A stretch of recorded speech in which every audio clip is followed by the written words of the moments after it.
Hello दोस्तों, welcome to are trader. दोस्तों, क्या जैसा कि आप जानते हैं कि आज मार्केट में भारी गिरावट हो रही है और इस गिरावट में कई लोग डर रहे हैं हमें क्या करना चाहिए। और इसी गिरावट के बीच आज जो बेहतरीन दो स्टॉक हैं जिसमें बहुत ही तगड़ी गिरावट देखी गई है, उन्हीं दो स्टॉक के बारे में बात करेंगे। और एक मैं आपको मार्केट का चार्ट दिखाना चाहूंगा कि हमें क्या करना चाहिए।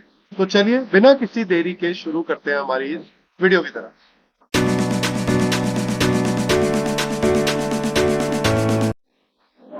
तो दोस्तों, जैसा कि आप जानते हैं कि मार्केट में एक भारी गिरावट चल रही है, उसी के बीच में आइए मैं आपको एक बैंक निफ्टी और निफ्टी का चार्ट दिखाता हूं कि आपको इसमें क्या सोच के ट्रेड करना चाहिए, अभी आपको रुकना चाहिए, जिन्होंने ले रखा है वो क्या करें।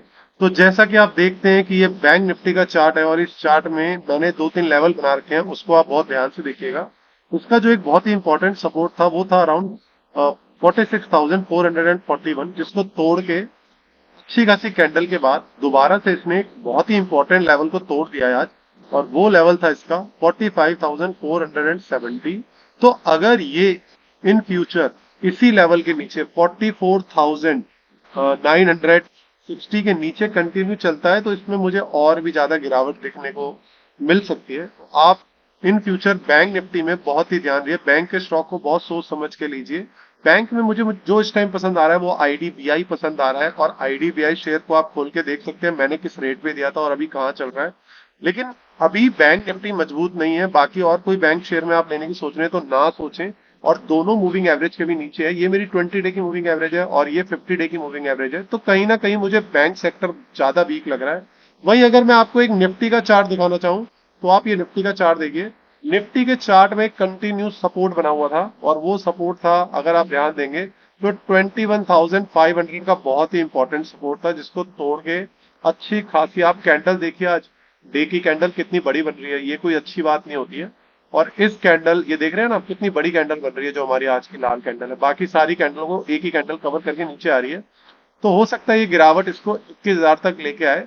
और 21,000 के बाद एक सपोर्ट भी है हमारा 50 डे मूविंग एवरेज का, तो हो सकता है कि यहाँ थोड़ा ये रुक सकती है।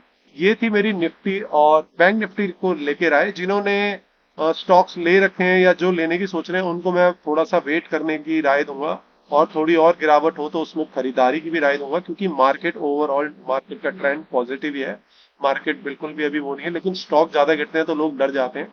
लेकिन वहीं इसी बीच में अगर मैं आपको किसी स्टॉक के बारे में बात करूं तो आप जानते हैं कि जी एंटरटेनमेंट 27% आज शेयर गिरा है। मायने रखते हैं 27% किसी शेयर में? अरे लोगों का पैसा तो बर्बाद हो गया होगा जिन्होंने 280 के लेवल पे लिया होगा। जी हाँ, जी एंटरटेनमेंट, जैसा कि आप जानते हैं जी एंटरटेनमेंट का एक मर्जर होने वाला था, और उस मर्जर की मैं आपको न्यूज दिखाना चाहूंगा। ये न्यूज कल ही की है और इस न्यूज में आप अच्छा खासा देख सकते हैं कि अराउंड 366 करोड़ की ये जो डील थी ये कैंसिल हो गई है। और इसी कैंसिल के साथ सोनी ने एक क्लेम करा है जी पे, और वो क्लेम आप अगर नोटिस करेंगे, Sony group has further demanded 90 billion as a breakup fees for Zee. Sony Sony company ने जी पे 90 बिलियन बिलियन का चार्ज लगाया है। और कहीं ना कहीं ये डील हमें लग रहा था होगी, जो साफ साफ सोनी ने पहले आके बोला है कि हमारी कुछ डिमांड थी जो हमें पूरी होते हुए नहीं दिखी, तो इस चक्कर में हम ये कैंसिल करते हैं, साथ ही साथ हमें 90 बिलियन और चाहिए।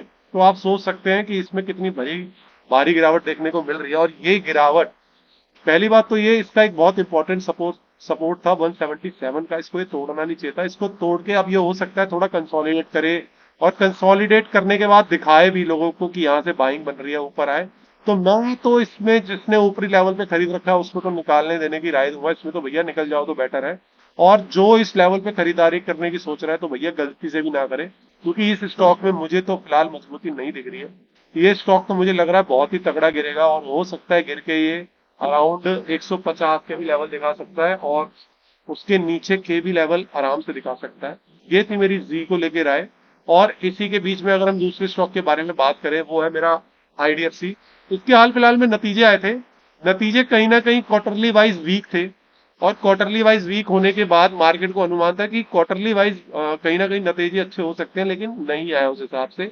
और वहीं अगर हम इसके ईयरली वाइज बात करें, जो अभी मार्च में आना है एक और रिजल्ट, लेकिन ईयरली वाइज कहीं ना कहीं मुझे फेवरेबल लग रहा है ये स्टॉक। और मैनेजमेंट का भी जो बयान आया, मुझे लगता है ये स्टॉक में गिरावट में भी खरीदने का मौका ढूंढना चाहिए। और ये अगर आप देख सकते हैं मेरा जी एंटरटेनमेंट को ले सॉरी आईडीएफसी फर्स्ट बैंक को लेके ये चार्ट है, और इस चार्ट में अगर आप नोटिस करेंगे ये कंटिन्यू एक रेजिस्टेंस बना हुआ था 70 रुपए का, और उस 70 रुपए के ऊपर इसने क्लोजिंग दी, और वो भी मंथली क्लोजिंग भी दिया, आप नोटिस कर सकते हैं मंथली क्लोजिंग भी दी। अब ये कर क्या रहा है, इसने 70 रुपए के बाद एक हाई मारा 100 रुपए का, 100 रुपए के बाद थोड़ी प्रॉफिट बुकिंग आ रही है क्योंकि ये लेवल ऐसा है 100 रुपए का लेवल। अब यहाँ पे हो क्या रहा है, यहाँ एक प्रॉफिट बुकिंग आ रही है, और अगर आप नोटिस करेंगे एक लोअर लो बन है, ठीक है ना। अब जब तक ये, अगर ट्रेडर है, ट्रेडर तो जब ही ले जब तक ये पहला लो ना तोड़े, यानी कि तोड़ के ले ले, हम कैंडल्स भी देखेंगे। लेकिन मुझे ऐसा लगता है कि इसको इस लेवल से समझ जाना चाहिए 82 लेवल से, या अगर ये अराउंड 75 के आसपास आता है तो मैं इन्वेस्टर को भी इसमें इन्वेस्ट करने की राय दूंगा, क्योंकि इस स्टॉक में मुझे कहीं ना कहीं इन फ्यूचर, थोड़ा अपना नजरिया लंबा रखिएगा, मुझे ये स्टॉक डबल भी होके दिख सकता है, लेकिन नजरिया थोड़ा लंबा रखना पड़ेगा, 1 साल 1.5 साल 2 साल, तो ये स्टॉक डबल भी होते हुए आपको देखने को मिल सकता है। और कहीं ना कहीं जो इसमें ट्रेडर है वो अब प्राइस एक्शन को फॉलो करे। प्राइस एक्शन क्या बन रहा है, अगर आप एक नोटिस करेंगे इसमें ट्रेंड लाइन बन रही है जो इसको ये फॉलो करता जा रहा है। हो सकता है ये और गिरावट भी दिखा दे, लेकिन जहां आपको लेना है वहां आपको क्या देखना है, अभी तो लोअर लो बन रहे हैं, अभी हमारी कहीं बाइंग नहीं है। हो सकता है ये 79 का सपोर्ट ले, या हो सकता है 75 का सपोर्ट ले, और रिवर्सल के कोई संकेत दिखते हैं तो इसमें आपको जरूर लेना चाहिए। ये थी मेरी आईडीएफसी फर्स्ट बैंक को लेकर राय और जी एंटरटेनमेंट को लेकर राय। गाइस, इस गिरावट में डरना बिल्कुल भी नहीं है, अगर ये गिरावट 2-3 दिन और होती है तो ये बल्कि मौके हैं, तो इसमें आपको कहीं ना कहीं निवेश ही करना चाहिए। ये थी मेरी मार्केट को लेकर आए गाइस। ये वीडियो कैसा लगा देखते रहिए, मेरे चैनल को सब्सक्राइब करिए, लाइक करिए। Thank you guys.